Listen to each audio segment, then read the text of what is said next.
I'm Dr. Lena Popovic, and after 30 plus years in medical practice, I realised there's a lot missing from modern medicine. Education is more powerful than medication, and our decisions have more impact than our DNA.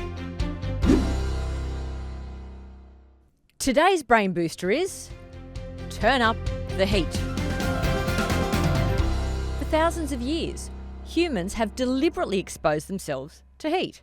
Think Roman baths. They were regarded as healing in addition to being relaxing and pleasurable. Turkish hammans. Did I enjoy them when I was in Turkey? They are those traditional public bathhouses. They originated from the Ottoman Empire and they combine Roman-style steam bathing with Islamic cleansing rituals. Finnish saunas, another country on my bucket list. Indigenous sweat lodges. In fact, when I visited the Oconaluftee Indian village in North Carolina in April this year, which is an outdoor living Cherokee history museum, I learned about their use of traditional sweat houses. And these sweat houses were small dome-shaped cabins which were built using young saplings and tightly plastered with mud to trap heat and steam. Then, outside the house, they built a fire to heat river stones until they were really, really hot. The stones were then brought inside and placed in a central pit, and water was poured over the rocks to create intense, thick steam. Exactly the same principle as modern steam rooms. And they would take daily sweat baths for cleansing, hygiene and relaxation. But what I found even more interesting was that they also built larger centrally located village sweat houses which served as hospitals. And if you became ill, you'd go to this hospital to rest on wooden benches while medicine men and healers poured herbal teas over the hot stones. And they believed that the steam and sweat could cure a range of illnesses, joint pains, fatigue, which you'll discover today isn't as far from the truth as it sounds. And then there's Japanese onsen. They're natural hot springs rich in minerals created by geothermal activity. And there are thousands of hot springs throughout Japan because of its volcanic landscape. And soaking in them is a cherished Japanese ritual for relaxation, health benefits, and socializing. And I was privileged to enjoy them when I spent a year in Japan as a Rotary Exchange student after I finished high school. So I was 18 years old. And the other indulgence I had during that year was that all the families I stayed with had a deep soaking tub in their home called an ofuro, which you bathed in every evening before bed.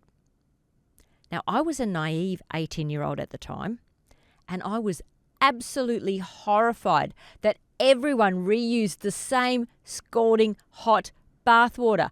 You didn't change the water until everyone had used it that night. And being the youngest in the house, I had to wait until all the grandparents, parents, and older children finished their bath before I was eventually allowed in, because there was a hierarchy of use based on age. Now, of course, everyone washes themselves outside the bathtub before soaking, so the bathwater is kept perfectly clean even though it's reused by the whole family. But it was still a culture shock for me. Not to mention the shock of the water temperature, which was between 40 and 44 degrees Celsius. That's 104 to 111 degrees Fahrenheit for my American listeners. And in the first week I was there, it took me about 10 minutes just to get in because the water was so hot. But it's amazing how quickly we can train our body's thermoregulatory system to adjust to repeated heat exposure. And after a few weeks, I had no trouble getting in without all the toe dipping. And I really started to enjoy it. And the process is called heat acclimation, where our body undergoes distinct physiological changes to adapt to high temperatures. And it turns out that heat acclimation is really beneficial to our health in more ways than I could ever have imagined, though I had no idea at the time. So that's what we're going to explore today, the surprising health benefits of regular heat exposure. So what happens when we expose ourselves to high temperatures, whether it's in a bath, sauna, steam room, or even a very hot climate? The body's first response is to go into cooling mode. And it does that by widening or dilating your blood vessels so extra blood can flow to the surface of your skin to produce sweat and to radiate heat away from your body. In order to push blood to your skin while maintaining normal blood flow to vital organs, your heart has to beat faster. For every 1 degree Celsius rise in our internal body temperature, or 1.8 degree Fahrenheit rise, our heart rate generally increases by about 10 beats per minute. That is significant. And accompanying this is a rapid, temporary increase in plasma volume. And I'm going into this level of detail because it's critical for our understanding of why exposing ourselves to heat is so good for us. Otherwise, it just sounds too good to be true. Because I'm about to tell you that sweating it out in a sauna on a regular basis lowers your blood pressure, improves overall heart health and blood vessel function, reduces the risk of having a heart attack or stroke, decreases your risk of dementia, helps with blood sugar regulation, brings down inflammation, reduces depression and anxiety, improves mood, induces better sleep, and even prolongs your life. I recommend you play that list back because it is such a remarkable catalogue of benefits. And when I first heard it, I thought, there is no way. How could doing something so effortless and relaxing enhance my health to such a large extent? But when I dug into the science of saunas, it was, why isn't everyone doing this? Why aren't doctors prescribing saunas and hot baths for high blood pressure, type 2 diabetes, inflammatory conditions, depression, insomnia, and dementia? So I'm sure you're now fascinated to know why today's brain booster and body booster is to turn up the heat. And we're up to the fact that exposure to heat increases plasma volume. Now, plasma is the pale yellow liquid component of blood as opposed to the red and white blood cells and platelets in our blood. And plasma makes up just over half of what constitutes blood, while the cells and platelets make up the rest. If you think of blood as a smoothie, plasma is the liquid base and the blood cells are the chunky bits of fruit and vegetables. And the reason plasma volume goes up is because when your veins dilate, there is a drop in the pressure in your capillaries, and less pressure inside capillaries causes fluid to be reabsorbed from surrounding tissues. But this is where it becomes really exciting news. As you become heat acclimated, i.e. regularly spend time in a sauna, you become much more efficient at cooling down, and that brings with it a host of health benefits. Firstly, your body learns to sweat earlier and more effectively, which cools you down faster, so you're far less likely to get heat stroke. Secondly, you reduce the concentration of sodium, i.e. salt, that's lost in your sweat, which lowers your risk of electrolyte imbalances. And it happens really quickly. After only 7 to 10 days of sauna use, we start producing fluid-conserving hormones, namely aldosterone and antidiuretic hormone. And these hormones signal the kidneys to reabsorb sodium and water instead of excreting them. Thirdly, with regular sauna use, our baseline heart rate, i.e. resting heart rate, slows down. Part of the reason for this is the increase in plasma volume I spoke about. And part of the process of heat acclimation is a sustained increase in plasma volume, which is a good thing. The more plasma you have, that means the greater your overall blood volume, the more efficiently your heart works. Because if there's more volume in your blood vessels, your heart pumps more blood per beat while using less energy, which is a hallmark of good cardiovascular fitness. So in short, your heart becomes more efficient at pumping blood around your body. And both wearable data and clinical studies show that consistent sauna bathers see a drop in their resting and their nighttime heart rate. More blood volume also means more blood flowing to your muscles when you exercise, and this reduces the rate of glycogen depletion, which improves our endurance performance. I hope you did a double take on that one, because I certainly did. Relaxing in a sauna makes you fitter without having to exercise.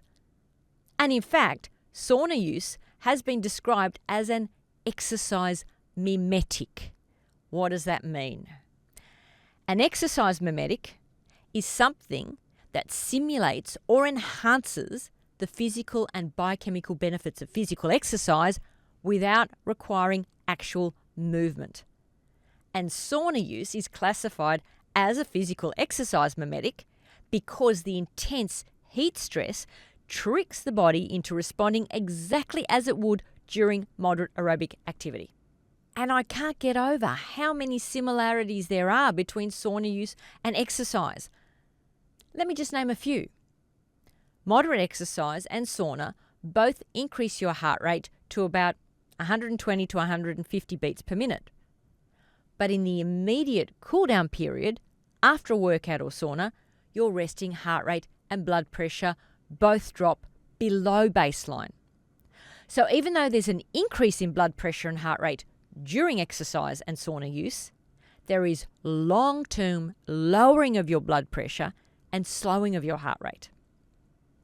Secondly, exercise and sauna use both improve heart health overall because your heart learns to pump more blood per minute to meet the increased thermoregulatory and oxygen demands of your body heating up.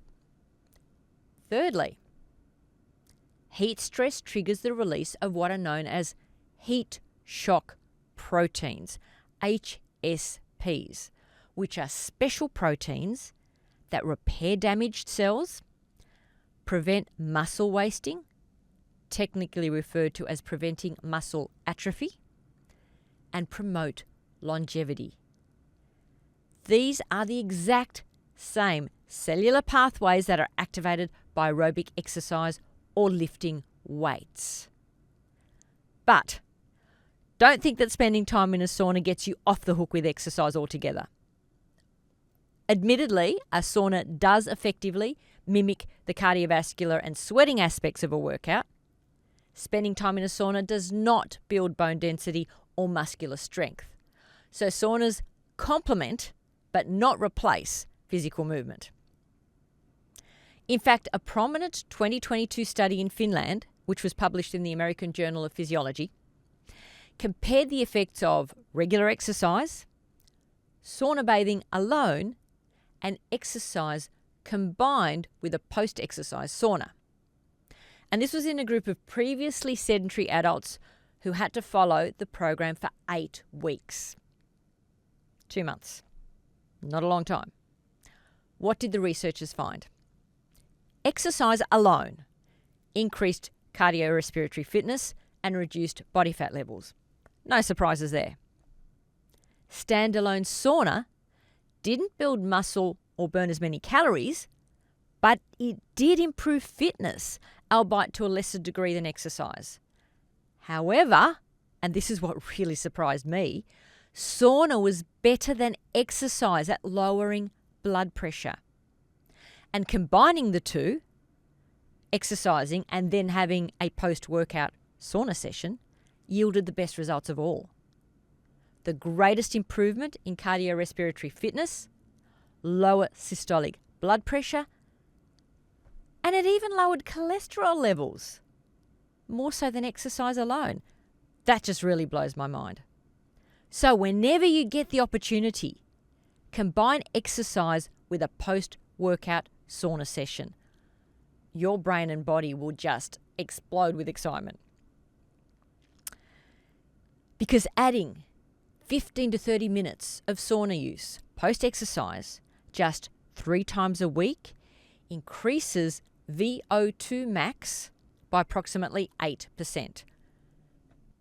What is VO2 max and why does it matter?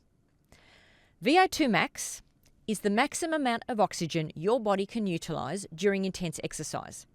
And it's the ultimate indicator of your cardiovascular fitness and aerobic endurance.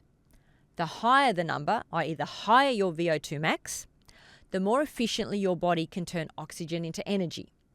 In other words, VO2 max shows how well your heart, lungs, circulatory system and muscles are working together to fuel physical activity. And beyond athletic performance, VO2 max is considered one of the most reliable predictors of long-term health and longevity.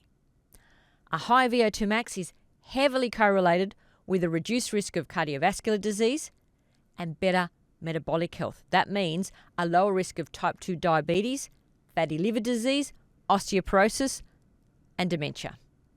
Adding a sauna session to your workout also increases endurance. Another study, this one of trained runners, found that post-exercise sauna bathing, about 28 minutes 3 times a week, improved the time it took them to reach exhaustion during treadmill testing by 12%, which was 54 seconds longer than the exercise-only control group. And that's a big deal. If you can last almost a minute longer, that can break world records. And training with sauna use accelerates neuromuscular recovery and reduces muscle soreness compared to training without sauna use. So, your exciting call to action this week is to find a gym with a sauna and to hop into it immediately after your workout. But start slowly. If you're not used to heat exposure, you might only last 5 minutes. Listen to your body. Exit immediately if you feel dizzy or lightheaded. The point is to feel a bit uncomfortable, but not to the point of fainting.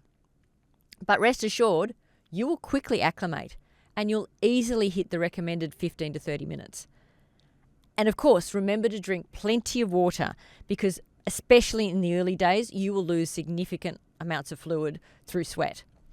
You might also need electrolytes in the first few weeks, but over time, your body will become better at conserving them.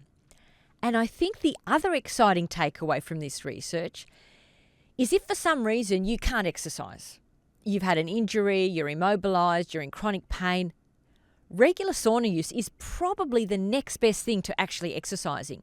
You won't lose your fitness as quickly as you otherwise would, and you'll preserve your muscles better. I had a question following episode 6, Sitting is the New Smoking, from someone who had agonizing widespread joint pain and found movement extremely painful, and they wanted to know what they could do in lieu of exercise.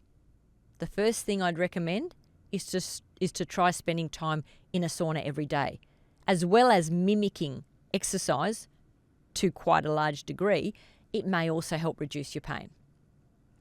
Okay, we still haven't finished with all the benefits of saunas. Sauna is also associated with a higher heart rate variability, HRV. This is another great thing because heart rate variability is a measure of the tiny natural fluctuations in the time intervals between your consecutive heartbeats. While you might think a healthy heart beats as rhythmically as a metronome, the opposite is true. If your resting heart rate is, say, 60 beats per minute, the beats are not perfectly spaced 1 second apart. Instead, some intervals are slightly shorter and others slightly longer. And this continuous variation is a sign of a dynamic, adaptable cardiovascular system. And when I say tiny fluctuations between heartbeats, I mean really tiny, in that HRV is measured in milliseconds. And what's so important about it is that HRV provides a window into your nervous system. Having high HRV generally means you have good cardiovascular fitness, strong resilience to stress, and you recover really well from illness or injury. Low HRV, on the other hand, often indicates that your body is under stress, fatigued, dehydrated, fighting an illness, or you could even be overtraining. And many other things influence HRV other than sauna use. Good sleep, regular exercise, and eating real whole foods boost HRV, while smoking, alcohol, junk food, and prolonged sitting reduce HRV. The other thing I remember about my time in Japan was that I slept really, really well. And at the time, I thought it was the comfortable futon, which probably contributed. But now I think it was also due to my nightly hot bath. And I know I've just jumped from saunas to baths, but they're both a form of heat exposure with similar benefits, and I will compare them in more detail later.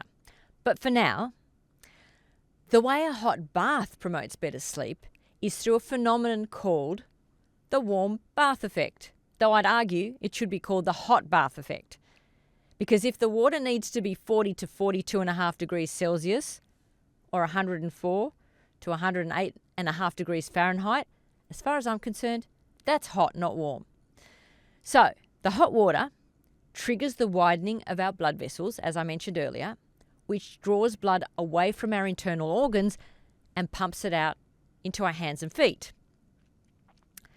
And when you step out of the bath, your extremities quickly release that accumulated heat into the cooler air, which causes your core body temperature to drop significantly.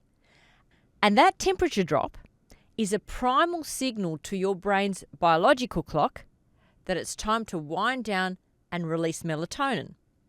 You probably know melatonin is a hormone produced by the pineal gland in your brain, and melatonin regulates your circadian rhythm, your body clock, and tells your body that it's time to sleep.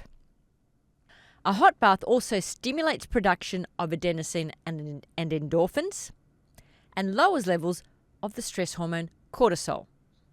How do these chemicals influence sleep? Adenosine is a chemical that increases our desire for sleep. We really just so want to fall asleep when we've got adenosine being produced. Endorphins are our body's natural painkillers and mood elevators, which indirectly helps us fall asleep faster and achieve deeper rest. And cortisol levels naturally drop to their lowest point at night to help us relax, then peak in the early morning to give us energy to wake up. But because of our hyperactive, chronically stressful lives, a lot of people have elevated cortisol at bedtime, which creates that wired but tired feeling, making it really difficult to fall asleep. So doing something that lowers cortisol in the evening is really desirable. And finally, a hot bath forces your body to transition from the sympathetic nervous system, the fright, flight, fight state associated with daytime alertness, to the parasympathetic nervous system, our rest and digest state. And you don't need a long soak. Even 10 minutes in hot water at a temperature of 38, preferably 40 to 40 degrees Celsius, 101 to 108 degrees Fahrenheit, even that 10 minutes can significantly reduce the time it takes to fall asleep, as well as improve the quality of your sleep. In fact, studies have found that a hot bath 1 to 2 hours before bed decreases the time it takes to drift off by roughly 36%. That's a massive improvement for insomniacs. So if you have trouble falling asleep, add a hot bath to your evening wind-down routine.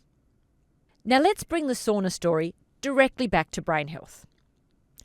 Landmark findings relating to sauna use and dementia come largely from Finland. No surprises, because this is a country where sauna bathing is not a luxury, it's a way of life. In fact, in Finland, there are as many saunas as there are cars. In a country with a population of roughly 5.5 million people, estimates suggest there are over 3 million saunas compared to 3.2 million registered cars, but only 2.8 million cars are passenger cars. So that averages out to about one sauna for every 1.6 to 1.7 people. Amazing. And research from the University of Finland followed over 2,300 middle-aged men for more than 20 years in what's known as the QOPO ischemic heart disease study. I have to admire the patience of these researchers. 20 years is a long time to wait for an answer, but I'm very glad they did, because what they found was that men using a sauna 2 to 3 times a week for 20 minutes a session had a 22% lower risk of developing any form of dementia and a 20% lower risk of specifically developing Alzheimer's dementia compared with men using a sauna only once a week. However, the really dramatic findings occurred in the men using a sauna 4 to 7 times a week, where dementia risk was reduced by 66% and Alzheimer's risk by 65%. Now, the research is what is known as an epidemiological study.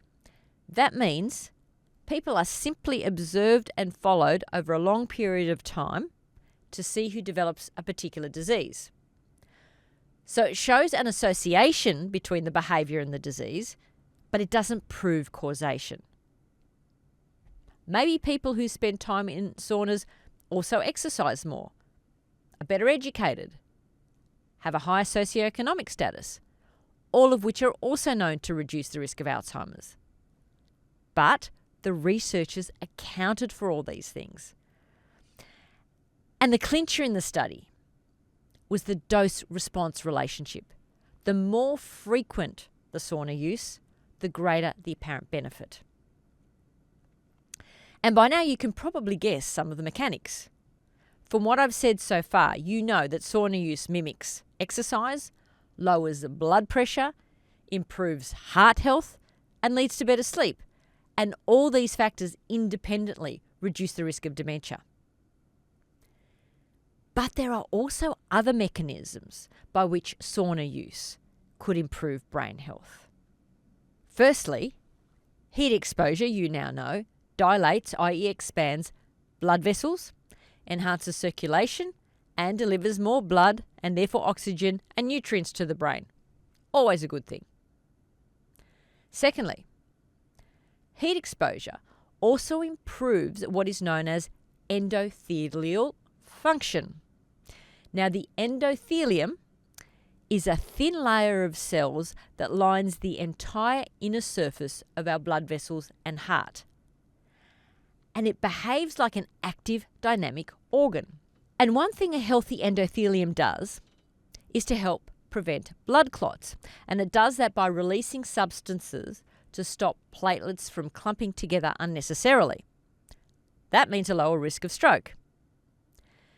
And the endothelium also controls inflammation by acting as a barrier to keep blood vessels smooth and to prevent immune cells from sticking to the walls.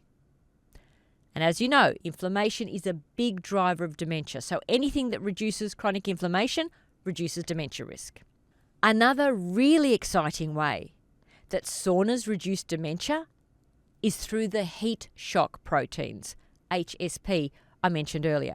Heat shock proteins, you'll remember, are a special group of proteins that make sure newly synthesized or stressed proteins fold into their proper 3D shapes without getting tangled or without clumping together.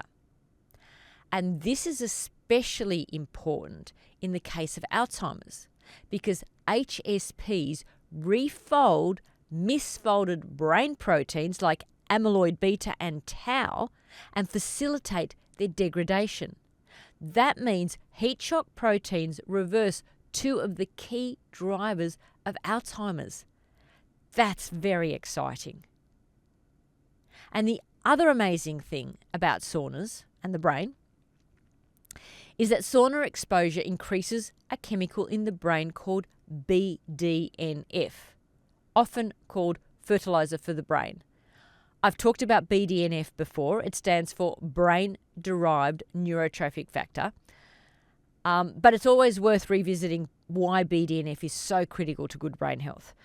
BDNF facilitates memory encoding, learning, brain cell survival, the growth of new connections between brain cells, and it facilitates neuroplasticity, our brain's ability to adapt to new challenges, recover from trauma, and continuously evolve throughout our life. All of this builds cognitive resilience and reduces our risk of dementia. Now, physical exercise is one of the best known stimulators of BDNF, but heat exposure also does it. In a study of healthy young men who had 24 sessions of whole body infrared heating over 10 weeks, their blood BDNF levels increased significantly and they reported marked improvements in quality of life and reduced anxiety levels. Which brings me to yet another benefit of saunas. Heat exposure has been found to alleviate depressive symptoms. In one of several clinical trials at the University of California in San Francisco, 11 out of 12 patients with major depressive disorder who underwent whole body hyperthermia, WBH, that's where infrared devices are used to elevate a person's core body temperature. So 11 out of 12 people no longer met the diagnostic criteria for depression after 8 weeks of sauna therapy. Wow. In Japan, studies testing what's known as wa-on therapy, that's W-A-O-N, wa-on meaning soothing warmth, that also uses infrared saunas. They found that 5 sessions a week for 4 weeks significantly reduced pain, fatigue, and mental distress compared to controls. And the same 25-year Finnish study that found saunas reduced dementia revealed that men who use saunas 4 to 7 times a week experienced 77% lower rates of psychiatric disorders, including depression and psychosis. 77% lower rates of psychiatric disorders than those who use saunas only once a week. And the reason for the antidepressant effects of saunas include endorphin release, parasympathetic nervous system activation, i.e. opposite of the fight, response, reduced systemic inflammation, and high levels of BDNF. Yes, BDNF, my favourite chemical, enters the picture again. People with major depressive disorder consistently show abnormally low levels of BDNF, which contributes to the atrophy, i.e. shrinkage, of brain regions critical for mood regulation, particularly the hippocampus. And restoring or elevating BDNF levels has been shown to reverse the damage. So to recap, today's brain booster, which is also a body booster, and to be honest, everything that improves our brain function improves all our bodily functions because everything is interconnected. What's good for our heart is good for our brain, is good for our gut, is good for our skin, is good for our lungs, is good for our heart, is good for our brain, and round it goes. So, turn up the heat, sweat out your sad, and warm away your worries. Today's health headline is Our Decisions Determine Our Destiny. A remarkable study published in Nature Medicine in 2025 challenges one of the most fatalistic assumptions in medicine, that our genes are our destiny. I love this story. Researchers followed a man called Doug Whitney, and I'm not breaching confidentiality here. His name is plastered all over the scientific literature. Because Doug has a rare mutation in a gene called presenilin 2. And this gene is supposed to guarantee that a person gets early onset Alzheimer's, also known as younger onset Alzheimer's. That means they can get the disease as early as age 40. But the average age of onset is about 54 years. Still extraordinarily young. Now, in order for you to fully appreciate this story, I'm going to give you a short primer on the genetics of Alzheimer's. This doesn't apply to any of the other forms of dementia. It's just the genetics of Alzheimer's because all the different dementias have their own genetic signature. So there are 2 categories of genes related to Alzheimer's. One category is referred to as deterministic. Western medicine will tell you that if you inherit a deterministic gene, you are guaranteed to get Alzheimer's. But they will admit you can nonetheless delay the onset and slow progression through brain-healthy choices. We know of 3 genes in this category. They are called presenilin 1, presenilin 2, that's the gene that Doug Whitney, the hero of this story, has, and amyloid precursor protein. If either of your parents carries one of these genes, there's a 50% chance the affected parent will pass the gene to you. Fortunately, these genes are very rare. They account for less than 1 to 5% of Alzheimer's cases worldwide. The second category of genes is referred to as risk factor genes. If you inherit a risk factor gene, you are more prone to getting Alzheimer's than someone without the gene, but you're by no means destined for the disease.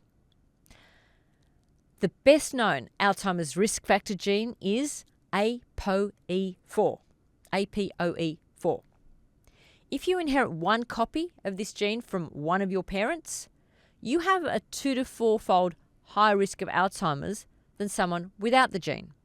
If you inherit 2 copies of the ApoE4 gene, you are 8 to 10 times more likely to get Alzheimer's. And you may recall that in November 2022, actor Chris Hemsworth announced that he was taking a break from acting to reassess his personal priorities after he discovered that he had 2 copies of the ApoE4 gene.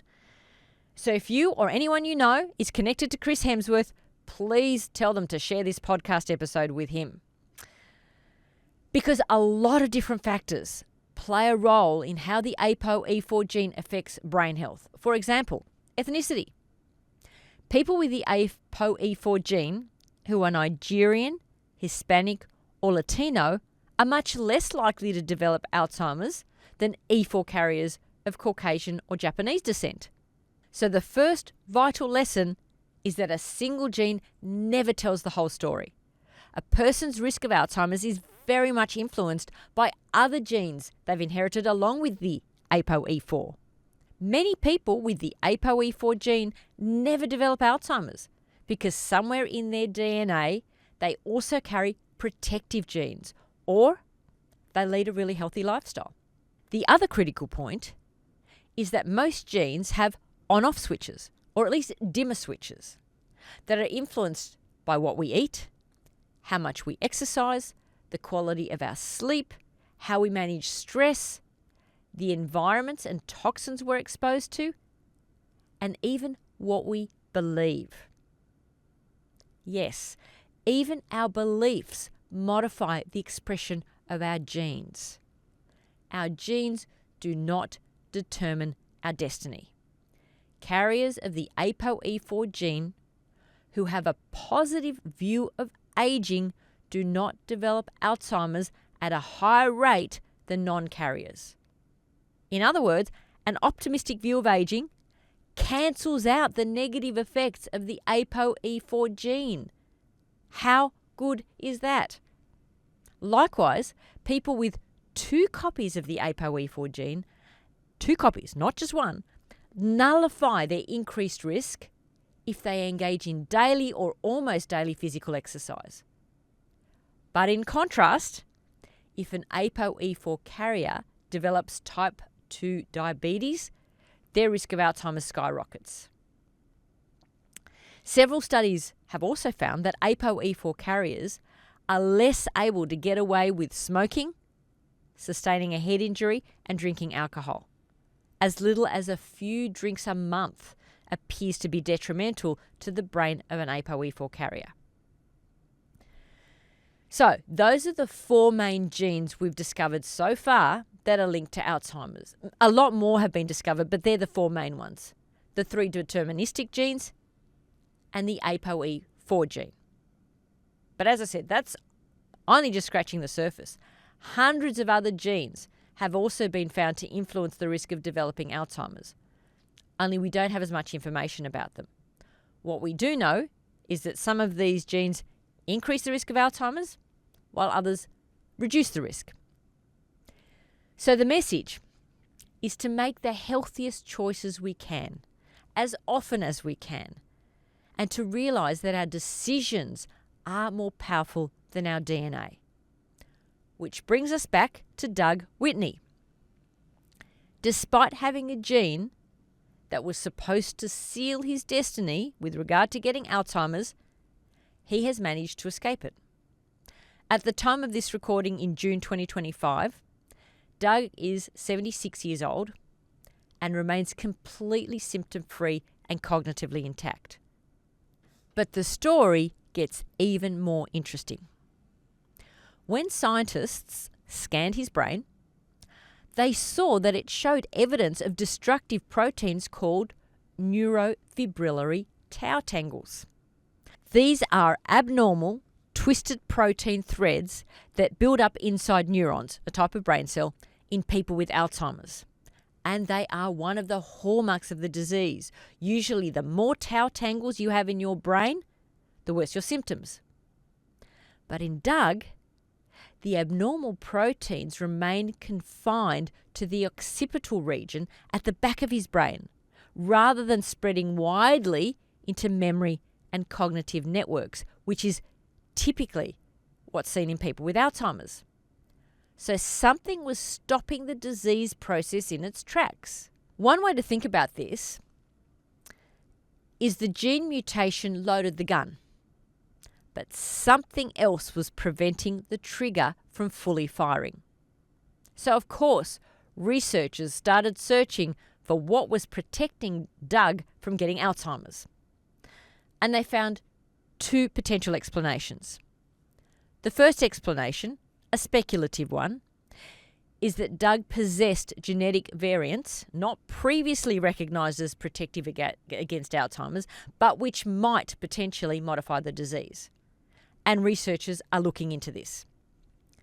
The second, more compelling explanation is that Doug Whitney's life may have inadvertently provided him with a form of long-term heat therapy similar to regular sauna use. Because from the age of 18, he spent 2 decades working as a mechanic deep within the engine rooms of steam-powered naval ships, where temperatures could soar to around 50 degrees Celsius, 122 degrees Fahrenheit.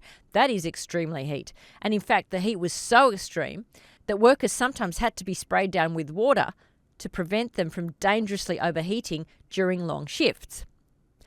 And researchers speculate that repeated exposure to these intense conditions may have stimulated the production of unusually high levels of heat shock proteins that were found in Doug Whitney's cerebrospinal fluid. And as you'll remember, these specialized proteins help cells cope with stress, repair damaged proteins, and maintain cellular function under adverse conditions. And they're one of the mechanisms by which saunas dramatically reduce dementia risk. So this is yet more evidence that controlled heat exposure can activate protective biological pathways that enhance brain resilience and potentially help defend against neurodegenerative diseases. You can see why I absolutely love this case study, because it illustrates a number of fundamental concepts I consistently talk about. There's no such thing as false hope. Our genes are not our jail, and our decisions determine our destiny. Even inadvertent decisions like Doug's to work in a hot environment. How we live can be highly protective. Now, this has been an exceptionally long Brain Booster and Health headline, so I'm going to end this episode here. And I'll continue with what's missing from modern medicine and the weather report next week, because the feedback I've received from you is that you'd like me to keep my episodes to under 1 hour. So that's what I'll strive to do. I didn't know I was going to talk for this long on just the Brain Booster and Health headline, but I get carried away when I'm really excited about something. Thank you for all your comments and questions. I will respond to them in due course, and I really appreciate your engagement. Please note that this podcast is for general information purposes only. It does not constitute medical advice and is not intended to provide specific guidance for any particular situation. The use of this information is at the viewer and listener's own risk and is not a substitute for consulting a healthcare provider.